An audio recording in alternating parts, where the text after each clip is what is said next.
It's the last episode of the podcast this year. Ding dong.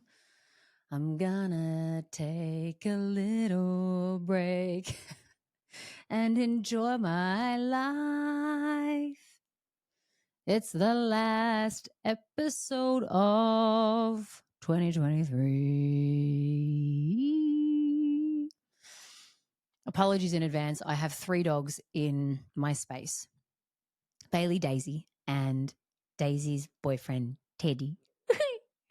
We have him for 3 weeks, and I never asked Steve for permission when we walk along the beach and I meet these people, and I love their dogs and their dogs love me. And I'm like, hey, if you ever need someone to look after your dog, just let us know.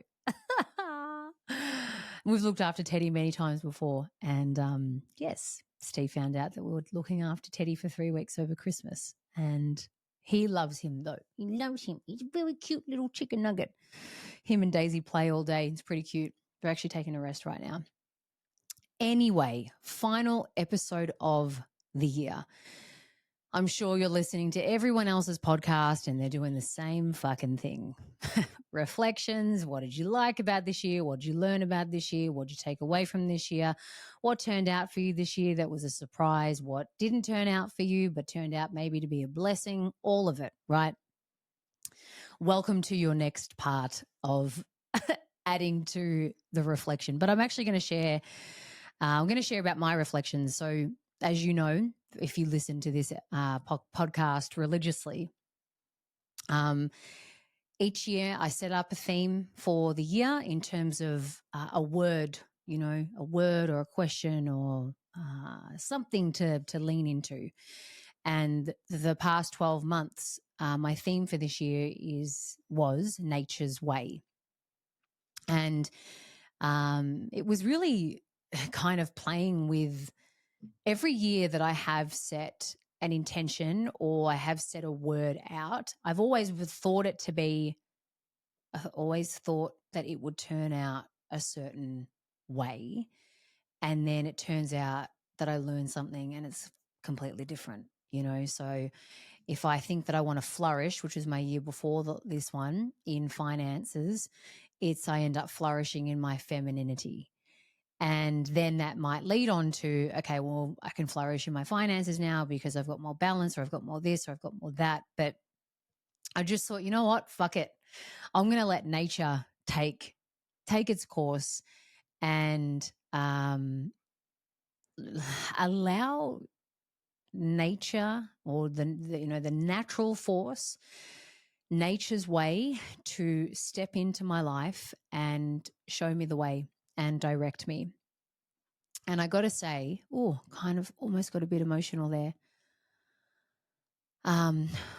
Where nature had me focusing this year kind of without me knowing it until now upon reflection. This is why end of year is good for reflection, and we can reflect throughout the entire year, right? You know that I bang on that drum. But as a collective, legitimately all over the world, typically all over the world, depending upon your religion or your culture, it is mass people in ending the year, reflecting, and then in the new year, what do they want? What do I want? What do I want to do different?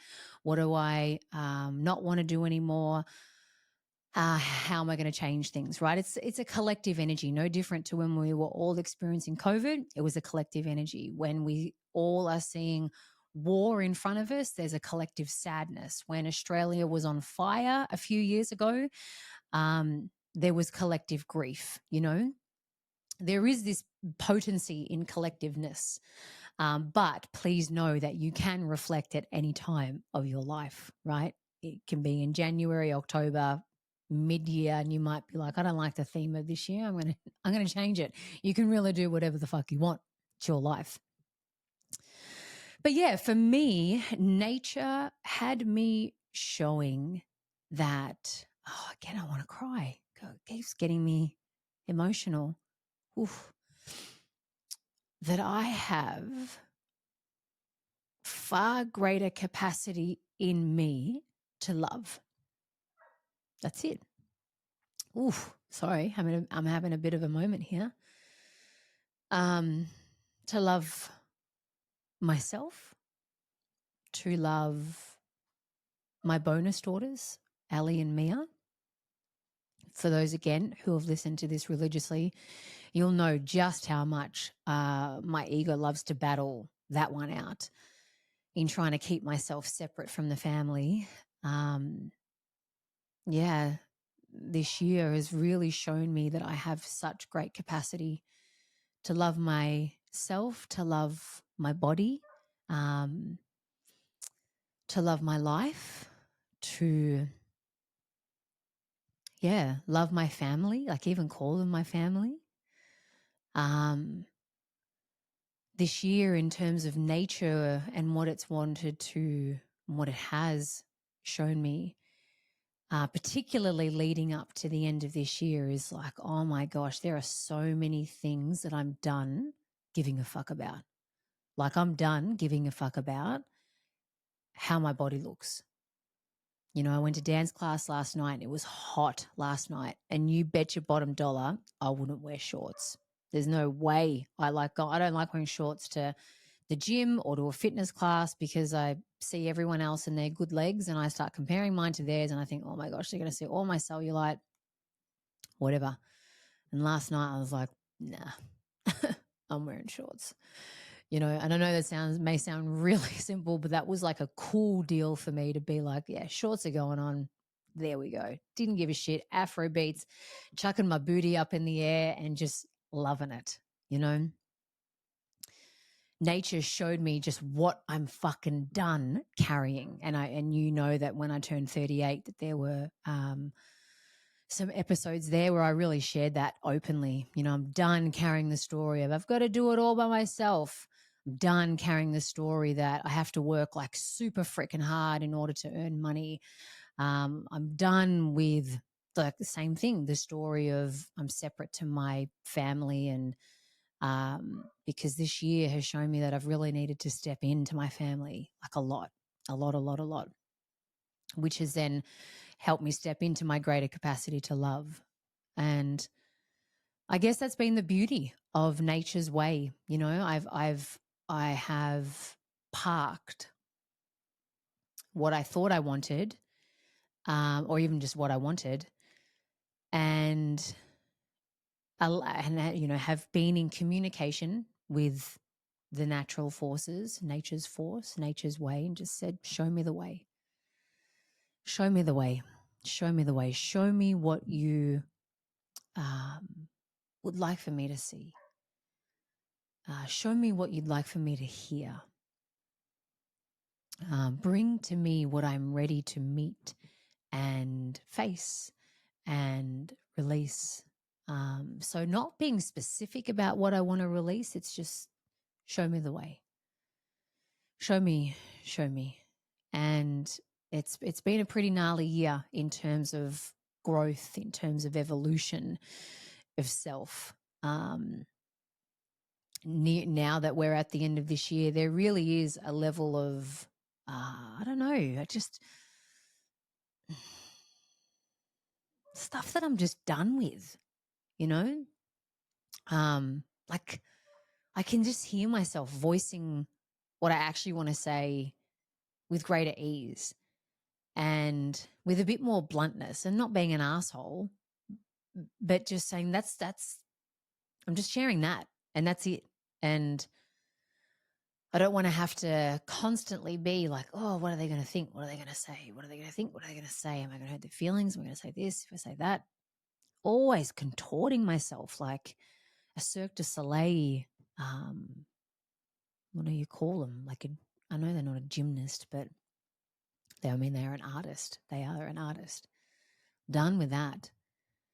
And there's just this, I can't explain it. There's no words around it. It's an energy. Just like, oh, I've got some free fucks now. That's what it feels like.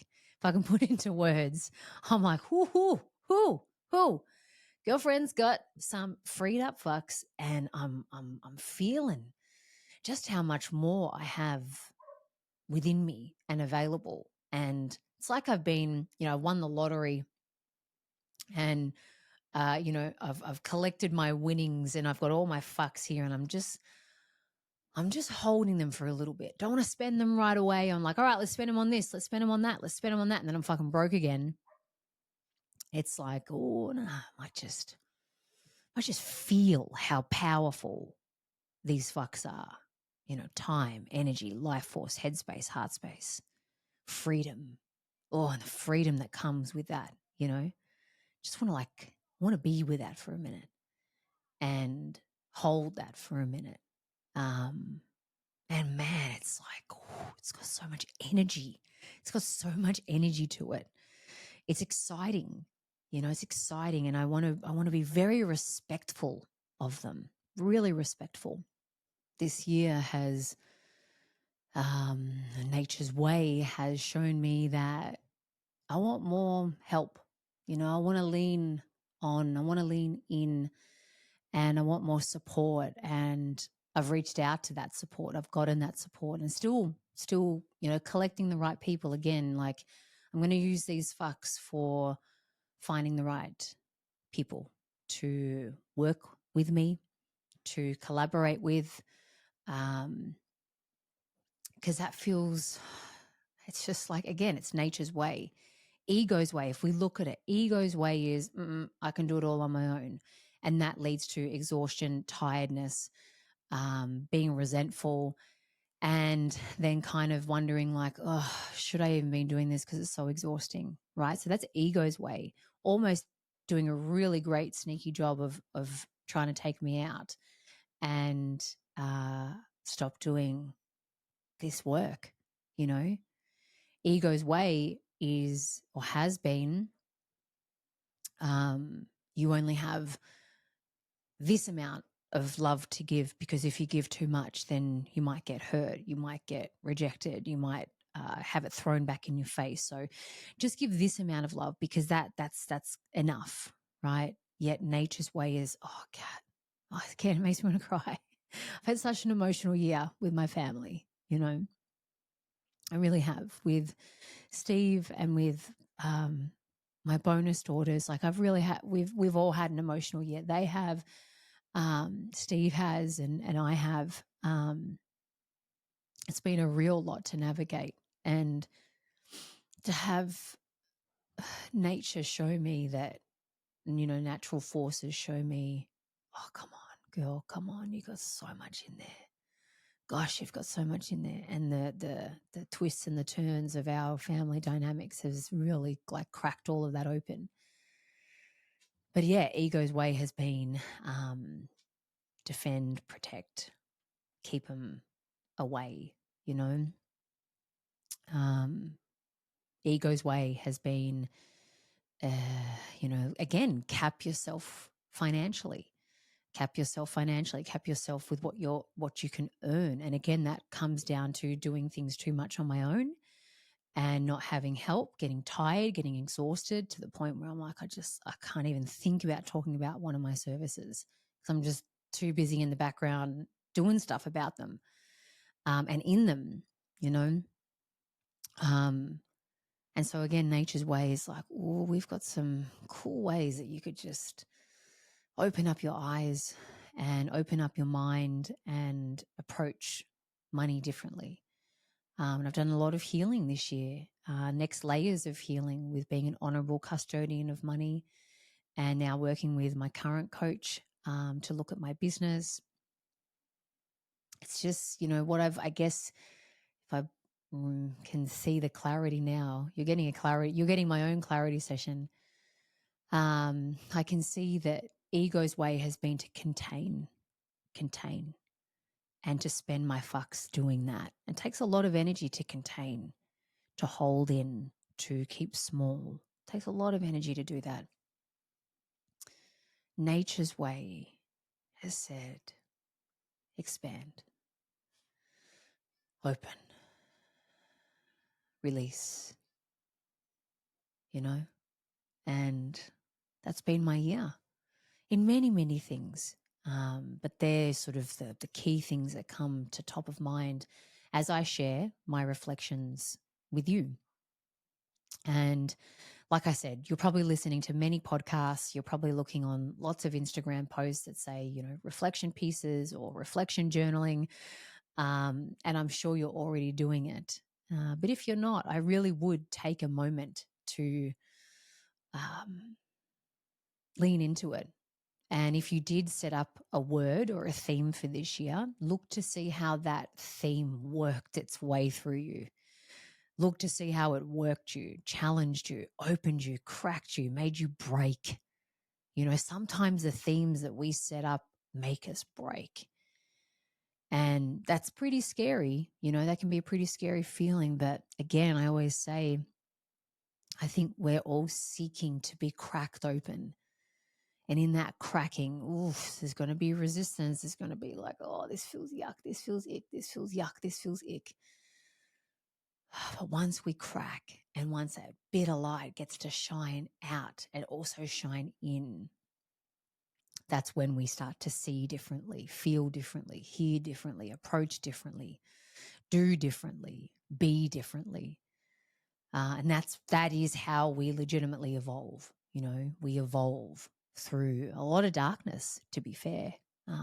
Can't can't have all the sunshine and rainbows without a mud pit, I guess I've spent a lot of time in the mud this year. Haven't we all? I feel like everyone's like, I'm really done. But I think that's the same with every year. End of the year, everyone's so done. Can't wait for the new year and refreshed energy. But again, like I said, that can take place as often as you want. But when it's a collective energy, there is some fair juice with it. So I've already, I'm kind of like fighting the word that has come to me for next year. I think this is the word. It came to me a few weeks ago. It was actually around my birthday. I feel like my year is not January to December. I feel like it's going to be birthday to birthday. That's just what happened when I turned 38 because something just clicked and shifted. And the word receive came because I shared about my birthday that I'm a birthday Grinch and haven't celebrated my birthday since I was 30. So for 8 years, it's a long time. So, and I really did realize how difficult it is for me to just receive and be, I'm very, comfortable like going to someone else's birthday, someone else's wedding, someone else's this, someone else's that. When it's my own, I'm always wanting to like, is everyone okay? Is everyone okay? Is everyone okay? And even actually I was making lunch before downstairs. Steve and Mia were there and Steve just said, what are you making me for lunch? What are you making me for, it was kind of like lunch brunch. Sorry, my dogs are barking. I just want to make sure he's not eating my clothes. No. Daisy, stop it, Bubby. Stop. Stop being such a cheeky little girl. He's like, what are you making me for lunch? I said, you know what? I am done. I am done with thinking about other people right now. I am thinking about myself and my high protein multigrain bread with my hummus, my tomato, my salt, pepper, avocado, and the best fucking chili oil on the planet. That's what I'm focused on. I'm focused on serving myself. Steve and Mia were like, rightio, guess we'll be making our own lunch today. But yeah, I've always been the, and I think this runs in my bloodline on my Filipino side. Also, I think it's a fairly natural trait as a woman to put others before self. And yeah, since my birthday, it's just kind of been like receive, Kat, learn to receive, because if you can give that big, but you can't receive, then what are you blocking? What are you blocking? What are you not allowing in? Whether it's opportunities, whether it's a right person, whether it's love, whether it's money. What is it? What are you blocking? But you're so happy to just give it out to the point where you become so exhausted. But you only allow a little bit in. So I'm pretty sure that's my word for the year to come. And I my ego feels uncomfortable about it. There's already some resistance kicking in, granted, but I am up for the challenge, up for more mud. But anyway, I really do recommend that you take a moment to reflect and just see what the year has brought you. And like I said, if you planted a theme at the start of this year, how has it worked you, challenged you, opened you, cracked you, broken you even? And how are you better for it? What have you learned because of that? That's what I'm going to leave you with. But also, I'm going to leave you with, down in the show notes, a meditation for you to do to help you reflect on the year that has been. And you can plug it in your ears, have a journal by your side. And I think you might enjoy that. So from me to you, thank you for having me in your earballs for all of this year, some of this year, a bit of this year. The Real Raw Relatable show will continue. But yeah, I appreciate you so very much. And thank you for your love. Thank you for your messages. Thank you for your ratings and your reviews, and sharing this episode, sharing this podcast with your people. It really means the world that I know this message of authenticity and being real, raw, and relatable through being authentic, through being genuine, is being spread to the people who need to hear it.